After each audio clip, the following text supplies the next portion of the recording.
बच्चों, स्वागत है आपका हमारे YouTube चैनल पे। मैं हूं गायत्री और आज जो टॉपिक हम कवर करने वाले हैं वो है market structure and price determination. Market structure and price determination dictate how goods are priced and sold. तो बेसिकली गुड्स को किस तरीके से प्राइस किया जाएगा, किस रेट पे बेचे जाएंगे, ये कौन डिसाइड करेगा? हमारा मार्केट स्ट्रक्चर। नेक्स्ट है हमारे पास price is set where market demand equals to market supply. जहां भी हमारी मार्केट की डिमांड है और जो मार्केट की सप्लाई है दोनों इक्वल आ जाते हैं, उसी रेट पर क्या होता है, हमारे गुड को बेचा जाता है। But power of a firm set to that depend entirely on the level of competition. यहाँ पे फर्म किस रेट पे सेट कर पाती है, ये किस पे डिपेंड करता है एंटायरली? लेवल ऑफ कंपटीशन पे, नंबर ऑफ सेलर्स पे एंड बैरियर टू एंट्री। यानी कि आप अपना प्रोडक्ट इजीली मार्केट में उतार सकते हैं, एंट्री ले सकते हैं या नहीं ले सकते हैं। ठीक है, इन सब चीज़ों पे भी गौर किया जाता है जब हम प्राइस सेट करते हैं। नेक्स्ट है हमारे पास मार्केट स्ट्रक्चर का क्लासिफिकेशन। अगर हम क्लासिफिकेशन की बात करें तो यहाँ पे हमारे पास 4 पार्ट्स में डिवाइड है। सबसे पहले है परफेक्ट कंपटीशन, देन है मोनोपोलिस्टिक कंपटीशन एंड लास्ट है हमारी ओलिगोपोली। इसको एक इसके फीचर्स देखेंगे। सबसे पहले है हमारे पास परफेक्ट कंपटीशन। परफेक्ट कंपटीशन की अगर हम बात करें तो यहाँ पे many sellers and buyers.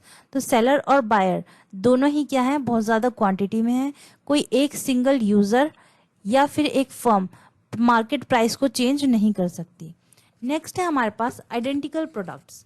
Identical products की अगर हम बात करें तो गुड्स का एग्जैक्ट सब्सटीट्यूट क्या है, अवेलेबल है। ठीक है। नेक्स्ट है प्राइस टेकर। यहाँ जो फर्म होती है वो क्या करती है, हमारे जो मार्केट के प्राइसेस हैं उसको एक्सेप्ट करती है। यानी मार्केट में जो रेट चल रहा है उसी को हमें क्या करना पड़ेगा, मानना पड़ेगा और उसी रेट पे अपने प्रोडक्ट को बेचना भी पड़ेगा। नेक्स्ट है हमारे पास free entry and exit. New firms enter easily if profit rise. अगर आपके प्रॉफिट्स बढ़ रहे हैं तो ऐसे में न्यू फर्म्स इजीली क्या कर सकती हैं, एंटर कर सकती है, अपना प्रोडक्ट बेच सकती है और एग्जिट भी आराम से ले सकती है अगर लॉसेस राइज हो रहे हैं। नेक्स्ट है हमारे पास ग्राफिकल रिप्रेजेंटेशन। ग्राफिकल प्रेजेंटेशन की अगर हम बात करें तो यहाँ पे फर्स्ट ग्राफ क्या रिप्रेजेंट कर रहा है, हमारे इंडस्ट्री को, हमारे मार्केट को। ठीक है, यहाँ पे जो रेट है प्रोडक्ट का वही रेट क्या कौन फॉलो कर रहा है, हमारी फर्म फॉलो कर रही है। जो सिंगल फर्म है, सेकंड ग्राफ जो है वहाँ पे हमारा जो प्रोडक्ट है वो किस रेट पे बेचा जाएगा, जो मार्केट का रेट चल रहा है उस पे। नेक्स्ट है हमारे पास मोनोपोली। मोनोपोली की अगर हम बात करें तो यहाँ सिंगल सेलर है। One firm supplies the entire market. एक सिंगल फर्म पूरे मार्केट को सप्लाई करती है। देन यूनिक प्रोडक्ट है, कोई क्लोज सब्सटीट्यूट अवेलेबल नहीं एग्जिस्ट करता। यानी कि आपका जो प्रोडक्ट है वो एकदम यूनिक है, उसके अलावा आप कुछ और यूज़ कर ही नहीं सकते। Then price maker the firm sets its own price to maximise profit. यहाँ पे अगर हम एग्जांपल लें तो हम रेलवे का एग्जांपल ले सकते हैं। जैसे रेलवे का कोई भी अपनी ट्रेन नहीं चला सकता। ठीक है, वो गवर्नमेंट का अंडर आता है और वहाँ पे आप सिर्फ जाके बैठ सकते हैं, आप अपनी ट्रेन खुद ही नहीं चला सकते। तो यहाँ पे ये क्या हो गया, यूनिक प्रोडक्ट हो गया। ऐसे ही प्राइस मेकर होती है, यानी कि रेलवे के जो रेट चल रहे हैं वही रेट पे आप टिकट खरीदेंगे, उसी तरीके से आप जाके बैठेंगे। आप अपने रेट पे उसको टिकट को ये नहीं कह सकते इतने पे नहीं इतने पे चाहिए। ठीक। नेक्स्ट है हमारे पास high barrier. Strict legal, technical और cost blocks prevent new rival. क्योंकि यहाँ स्ट्रिक्ट लीगल एक्शन लिया जा सकता है, टेक्निकल ऐसे हैं कि आप हर कोई यूज़ नहीं कर सकते। तो ऐसे में जो न्यू राइवल्स हैं उनको अराइज होने से ये रोकता है। नेक्स्ट है हमारे पास इसका ग्राफिकल प्रेजेंटेशन। ग्राफिकल प्रेजेंटेशन अगर हम देखें तो अगर हमारा एवरेज कॉस्ट लो है एवरेज रिवेन्यू से, एवरेज रिवेन्यू ज़्यादा है हमारा यहाँ पे, तो यहाँ पे हमारा क्या हो गया, सुपर प्रॉफिट। ठीक है, या फिर एबनॉर्मल प्रॉफिट। यहाँ पे हमारा एवरेज रिवेन्यू और एवरेज कॉस्ट दोनों इक्वल हैं, तो इस वजह से ये क्या हो गया, हमारा नॉर्मल प्रॉफिट। और लास्ट अगर हम देखें तो हमारा एवरेज रिवेन्यू कम है एवरेज कॉस्ट से, तो ये हमारा लॉस का कारण बनता है। नेक्स्ट है हमारे पास मोनोपोलिस्टिक कंपटीशन। मोनोपोलिस्टिक कंपटीशन की अगर हम बात करें तो यहाँ पे मेनी सेलर्स होते हैं, a large group of competing firms, जो फर्म्स हैं वो बहुत ज़्यादा कंपीटिंग हैं, लार्ज ग्रुप है। Then differentiated product, goods are similar but have unique branding और फीचर्स। अगर हम शैम्पू की बात करें, सोप की बात करें, टूथपेस्ट की बात करें, तो यहाँ पे एग्जांपल लिख सकते हैं, ठीक है। वही साबुन लक्स बना रहा है, वही साबुन डव बना रहा है, वही साबुन विवेल बना रहा है, पर लेकिन क्या है, क्योंकि उनकी ब्रांडिंग है, एक अलग से कोई ना कोई फीचर उनका ऐड हो जाता है, उस वजह से वो क्या हो जाता है, प्रोडक्ट डिफ्रेंशिएट हो जाता है। नेक्स्ट है लिमिटेड प्राइस कंट्रोल। देखो यहाँ पे फर्म के पास माइनर या कहने लायक ही प्राइस कंट्रोल होता है। क्यों? क्योंकि या तो लोग ब्रांड देख के खरीदते हैं, ठीक है, कि मेरे को पर्टिकुलर, मैं लक्स का यूज़ करती हूँ तो मैं लक्स का ही यूज़ करूँगी, विवेल का यूज़ करती हूँ तो विवेल का ही यूज़ करूँगी।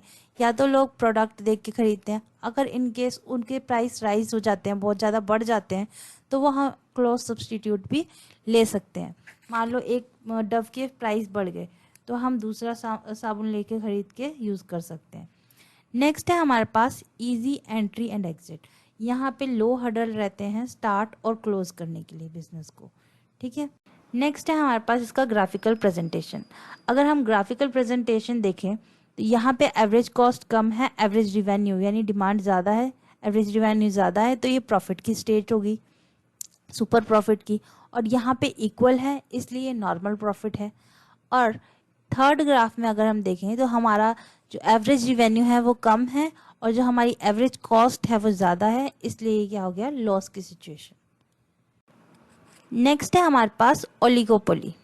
ओलिगोपोली की अगर हम बात करें तो यहाँ पे फ्यू लार्ज फर्म्स हैं, थोड़ी फर्म है पर लेकिन वो लार्ज फर्म है। A small group control most of the market, एक छोटा ग्रुप बहुत ज़्यादा बड़े मार्केट को कंट्रोल करता है। Interdependence, each firm reacts directly to rival price and output choices. जैसे ही एक सामने वाली फर्म ने या कॉम्पिटिटर ने कुछ चेंज करा अपने प्राइस में, आउटपुट चॉइस में, तो यहाँ पे जो दूसरी फर्म है उसके ऊपर असर पड़ता है और उसको भी उस हिसाब से एक्शन लेना पड़ता है, ठीक है। नेक्स्ट है हाई बैरियर, एक्सपेंसिव सेटअप है, लार्ज फर्म को सेट करने के लिए एक्सपेंसिव सेटअप चाहिए, कॉस्ट आती है, स्केल का एडवांटेज रहता है। तो यहाँ पे इस वजह से हम जल्दी से कोई भी न्यू अपना बिजनेस स्टार्ट करने पीछे हटता है, मतलब कोई एक जल्दी से बिजनेस स्टार्ट नहीं करना चाहता है इतने बड़े लेवल पे, स्केल क्योंकि बहुत ज़्यादा बड़ा है, फर्म बड़ी होती है। नेक्स्ट है प्राइस रिजिडिटी, प्राइस टेबल रहते हैं। प्राइस टेबल क्यों रहते हैं? क्योंकि यहाँ पे कुछ बहुत ज़्यादा बड़े प्रोडक्ट की बात की जा रही है, ठीक है। मान लो कार की अगर हम बात करें तो यहाँ पे बहुत बड़ा प्रोडक्ट हो गया, कुछ एक्सपेंसिव सा प्रोडक्ट हो गया, तो उस केस में प्राइस एकदम से अप एंड डाउन नहीं कर सकते। नेक्स्ट है हमारे पास इसका ग्राफिकल प्रेजेंटेशन। अगर हम ग्राफ देखें तो ये थोड़ा सा मुड़ा हुआ है, तो ये जो मुड़ा हुआ है ये क्या है, हमारा किंग्ड ग्राफ है, ठीक है।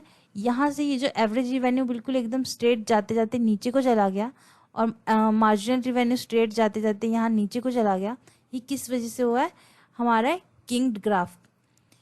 जैसे ही हमने अपना प्रोडक्ट किसी तरीके से कोई भी चेंजेस लाते हैं तो हमारी डिमांड क्या हो जाती है, एकदम से नीचे की तरफ चली गई, और इस वजह से ये क्या कहलाता है, किंग्ड ग्राफ कहलाता है। क्योंकि ये एकदम से मुड़ गया है तो ये किंग्ड ग्राफ कहलाता है। और अगर आपको क्वेश्चन भी आए रिप्रेजेंट करने के लिए किंग्ड ग्राफ, तो आपने यही ग्राफ बनाना है और ओलिगोपोली का जो सारा फीचर्स वगैरह है वो एक्सप्लेन। तो ये था हमारा टॉपिक मार्केट स्ट्रक्चर का। आई होप आपको समझ आया होगा। Thank you.